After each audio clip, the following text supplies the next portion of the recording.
Menteri Keuangan Purbaya Yudi Sadewa mengaku tidak peduli dengan pedagang thrifting atau pakaian bekas. Purbaya menegaskan dirinya berkomitmen untuk tidak mengizinkan barang ilegal masuk ke Indonesia. Yang pertama ke saya, Pak Purbaya, apakah Kemenku ada rencana menempatkan dana lagi di BTN? Kemarin di BTN bilang mau surati Bapak, oh baru mau. Surati Bapak untuk tambah penempatan dana hingga 10 triliun. Ini Ira dari Infobank. Kalau yang di rekod kita ya, dari yang 55 triliun pertama, 55 triliun pertama, penyerapannya di Mandiri 100% sudah disalurkan. BRI 100%, BNI 68%, BTN baru 41%. Kenapa dia minta lagi ya? Aneh juga dia. BSI udah 99%. Tapi kita lihat tuh supply money, pertumbuhan uang primary-nya, M0 ya, base money-nya itu di bulan Oktober agak turun sedikit ke 7,7% dibanding di September akhir yang 13, wah ini sekian persen, 13,3 ya. Jadi kita pikir ini mesti didorong ke atas likuiditas di sistem. Kemarin Jumat kami kami pindahkan lagi sebagian uang kami ke perbankan sebesar 76 triliun. 25 triliun di Mandiri, 25 triliun di BRI, 25 triliun di BNI, 1 triliun di Bank Jakarta, Bank DKI Jakarta ya. Yang BTN belum kita salurkan, kenapa? Karena suratnya belum sampai, dia baru mau akan kelihatannya. Tapi kalau nanti sampai ke kita lihat, kita akses, kita pertimbangkan untuk ditambah.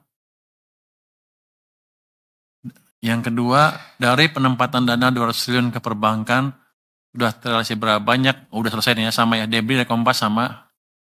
Lalu, lalu yang tidak habis terserah akan diapakan uangnya. Itu kan relatif sedikit ya yang tidak habis. Seandainya ada pun kita biarkan di perbankannya. Kan saya nggak rugi, dia tetap bayar bunga. Terus yang ketiga, sama juga ya. Trian, IDN Time juga sama tentang BTN minta 10 triliun lagi. Suratnya udah nyampe belum Pak Prima? Belum. Jadi dia neken dari media ya. Ya udah. Dan nitip ya BTN ya. Bilang kalau suratnya udah jadi, nanti kita kasih.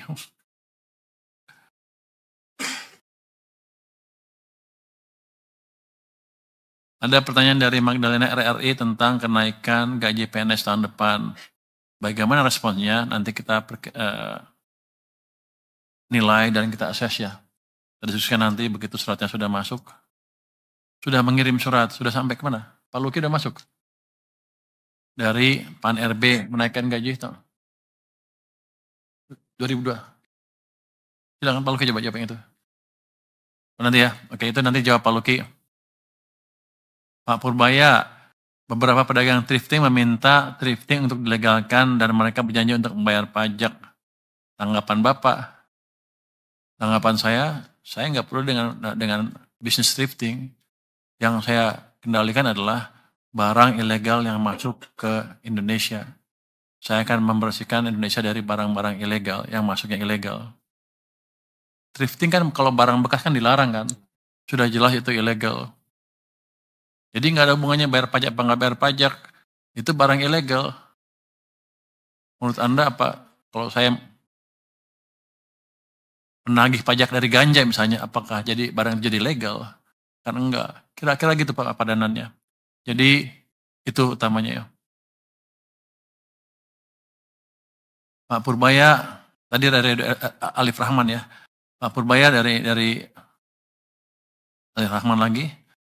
Adrian juga menyebut impor taksi ilegal dari Cina lebih banyak jumlahnya dibandingkan thrifting. Tanggapan Bapak, ya nanti kita cegat di pelabuhan yang kita periksa lebih teliti lagi. Kita akan investigasi lebih dalam dari kasus-kasus yang nyelundup, pasti kan ketahuan nanti siapa yang pengimportnya.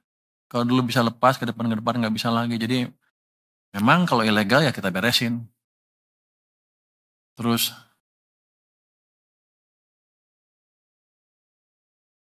Pak Purbaya, anggaran 3,5 triliun rupiah yang dibalikin Kementerian Lembaga rencananya mau buat apa? Apakah ada lagi yang balikin anggaran? Ini kan belum habis bulannya ya tahunnya. Saya duga sih akan ada yang balikin lagi beberapa sampai akhir November kita monitor.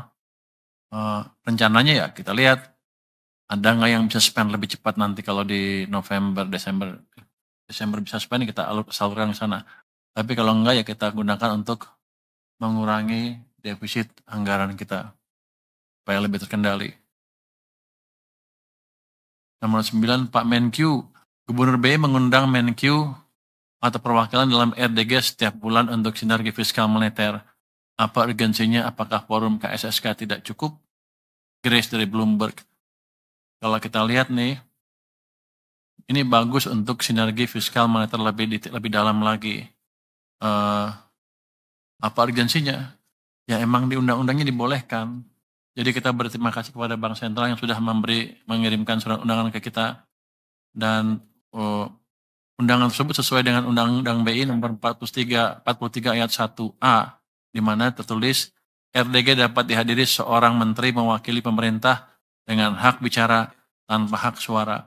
Jadi kita bisa ngomong di sana, jawab ini itu, tapi begitu voting, bunga kita nggak ikut, orang kita nggak ikut.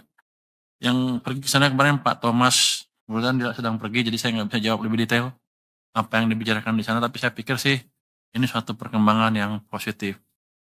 Kalau KSSK kan bukan rapat menentukan kebijakan bunga.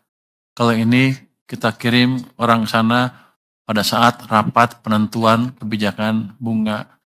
Jadi kalau ada itu kita bisa sinkron, paling enggak pandangan pemerintah bisa diperhatikan oleh Bank Sentral juga.